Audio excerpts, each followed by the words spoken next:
السلام عليكم ورحمة الله وبركاته. ازيكم حبايبي؟ عاملين ايه؟ يا رب تكونوا جميعا بخير وفي احسن حال. في الفيديو بتاعنا النهاردة هنعمل مع بعض العيش الشامي او عيش السندوتشات بطريقة سهلة جدا وبسيطة، وكمان مقاديره بسيطة جدا موجودة في كل بيت. بجد تحفة، العيش ده جميل جدا يا جماعة، ولو جربتيه مش هتبطلي تعمليه. يلا استعدي بقى كده واعمليه لشهر رمضان كده للسحور. كل عام وانتم بخير. بجد طريقته سهلة جدا ومش بياخد وقت ولا مقادير كتير ولا اي حاجة.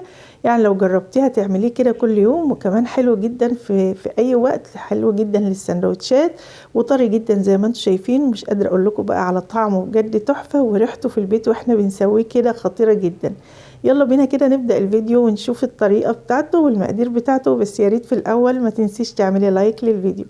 واول حاجة في بولة كده نزلت بمعلقة كبيرة من السكر، وعليها كيس من الخميرة الفورية او معلقة كبيرة من الخميرة الفورية، وبعد كده نزلت عليهم بنص كوباية من المية الدافية، وهنقلبهم مع بعض كده كويس جدا لحد ما السكر يدوب كده مع الخميرة. وبعدين هسيبهم كده مع بعض يعني حوالي 5 دقايق لحد ما يتفعلوا كده، بنغطيها ونسيبها. وبعد كده رجعت معايا بقى نص كيلو من الدقيق او 4 كوبايات من الدقيق بالكوب المعياري، وبعدين هننزل عليهم بمعلقة صغيرة كده ممسوحة من الملح، ومعايا معلقتين كبار من الحليب البودر، وده اختياري يعني لو مش موجودة عندك تقدري تستغني عنه. وممكن كمان تزودي كده كوباية من الزبادي. عايزة اقول لكم بقى يعني هو بيديله بس كده طراوة وقيمة غذائية حلوة. العيش يطلع معاكي طري كده وطعمه حلو وريحته كمان حلوة جدا. لكن لو مش موجود يعني مش لازم، تقدري تضيفي زي ما قلت لك زبادي، او تقدري كمان تضيفي حليب، او تستغنى عن الحاجات دي كلها عادي بالمية الدافية كده، وهنعجنه برضو بيبقى حلو جدا. طبعا بنبدأ نضيف المية كده واحدة بواحدة عشان الدقيق طبعا يعني مش كل دقيق بياخد زي التاني. وبنبدأ نلمه كده، نلم العجينة بتاعتي لحد ما نلم الدقيق كله ما يبقاش فيها اي دقيق. احنا عايزين العجينة طرية معانا كده شوية، فيها تلزيقة خفيفة عشان بعد كده يبقى سهل معانا ويطلع طري بعد كده لما نسويه. لميت بقى كمية الدقيق اللي معايا، ما عادش فيه اي دقيق. خدت بقى العجينة كده على الرخامة وهبدأ اعجنها كويس جدا.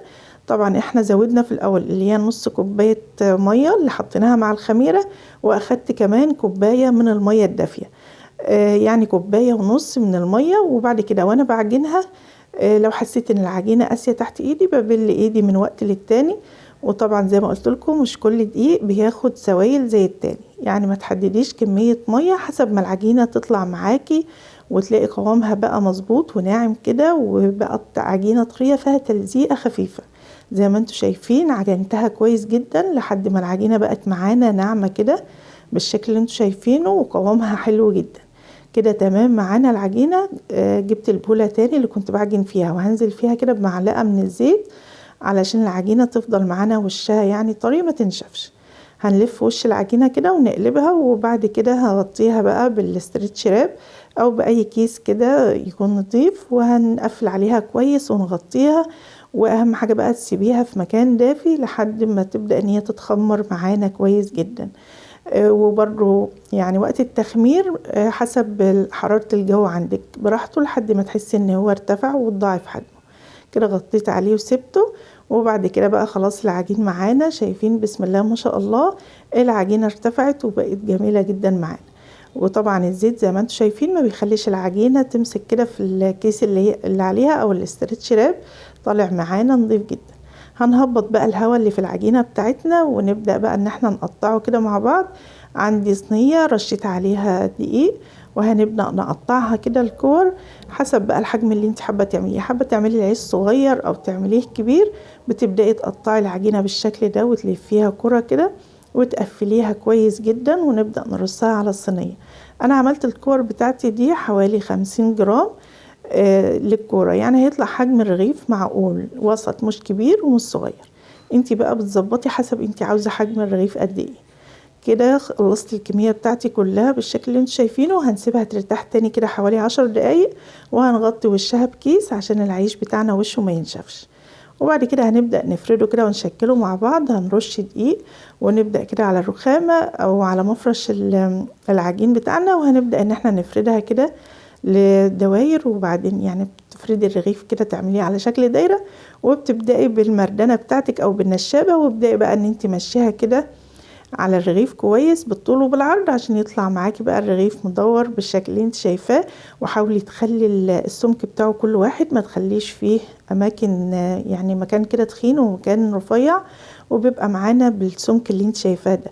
حاولي ما تخليهوش تخين قوي، يعني ما تخليش الرغيف معاكي تخين ولا تخليه رفيع زيادة عن اللزوم، عشان يبقى مظبوط معاكي بقى لما نيجي نسويه ويبدأ يرفع معاكي وفي نفس الوقت يبقى طري وحلو.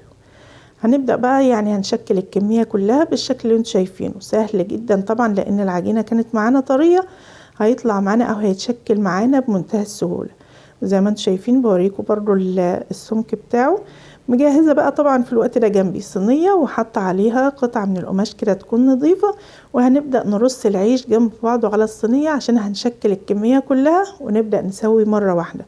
وكمان محتاجين ان العيش يرفع معانا شوية، بنسيبه كده يرفع تاني ويرتاح عشان برضو يطلع معانا حلو جدا ساعة الخبز، ويرفع بقى يعني الرغيف ينفخ كده معانا ويبقى شكله حلو كده. زي ما انتوا شايفينه رصيته بالطريقة دي، وهعمل بقى الكمية اللي معايا كلها. تقدري تحطي اكتر من طبقة وتحطي بينهم القماش. بعد ما خلصت بقى وسيبته برضو حوالي 10 دقايق يرتاح معايا، هنبدأ بقى نحط الطاسة على النار ونسيبها لحد ما تسخن كويس جدا. واول ما تسخن معانا بنخلي النار وسط، يعني مش عالية قوي مش واطية. وبعد كده بننزل بالرغيف بالشكل اللي انتوا شايفينه. اول ما بيتشمع من الجهة اللي نزلنا بيها ببدأ اقلبه تاني على الجهة التانية، محتاجينه كده يتشمع ويبدأ ياخد لون خفيف من كل جهة. زي ما انتوا شايفين هتبدأي تلاقي بقى الرغيف معاكي بيبدأ يرفع بالشكل ده. شايفين تحفة بجد، اتنفخ كله كده. ولو حسيتي ان هو يعني اتنفخ من مكان ومكان لا، تقدري ان انت بالاسباتيولا اللي بتقلبي بيها بالراحة كده على اي طرف منه وابدأي اضغطي على الرغيف شوية، هينفخ كله وهيبقى حلو جدا معاكي. بس اهم حاجة في الخطوة دي تاخدي بالك ان انت ما تقطعيش الرغيف من اي مكان، لانه لو اتقطع خلاص مش هينفخ او مش هيعلى بالشكل ده، وهيطلع الرغيف هابط معاكي وشكله مش حلو يعني. وهو عموما بيطلع طري وحلو جدا بجد تحفة زي ما انتوا شايفين. والعجينة مظبوطة معانا، فالعيش طالع مظبوط. واهم حاجة فيه زي ما قلت لكم تخدمي العجينة وكمان تفرديه بالطريقة المظبوطة. شايفين العيش معانا بينفخ ازاي؟ تحفة بجد. واهم حاجة خدي بالك من النار، ما تخليهاش هادية قوي، لان لو هادية الرغيف هيفضل هبطان معاكي برضو مش هينفخ بالشكل ده. خلي النار معاكي وسط ويكون دايما كده مظبوطة. هنا عملت معاكم اكتر من رغيف. بتطلعي طبعا العيش على طول على قماشة كده، وممكن تغطيه برضو عشان يفضل طري معاكي. عايزة اقولك هو برضو بيفضل طري بجد، العيش حلو جدا ومش قادرة اقولكم على ريحته كده هو بيتسوى في الطاسة جميل جدا. تحفة بقى، وطريقة سهلة جدا وبسيطة زي ما انتوا شايفين، مفيش فيه اي حاجة. قومي بقى كده تشطري واعمليه، بجد ريحة الخبيز في البيت تحفة يا بنات.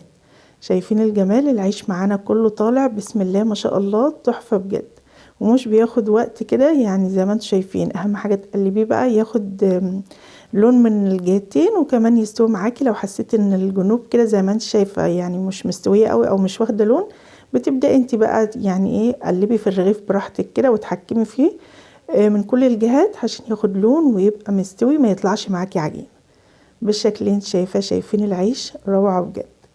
عملت طبعا كل الكمية بقى، شايفين الجمال. وهنشوفه بقى في الاخر معانا بعد ما طلع وبرد كمان. شايفين شكله؟ شايفين قد ايه الرغيف بجد تحفة يعني، جميل جدا، ما خدش مننا اي حاجة وطري جدا. وريحته وطعمه عايزة اقول لكم اللبن البودر اعطيله طعم حلو جدا وريحة كمان تحفة بجد. والمقادير بتاعته بسيطة ومش كتيرة. التسوية بتاعته طبعا كمان تحفة بجد، والعيش طالع معانا طري جدا.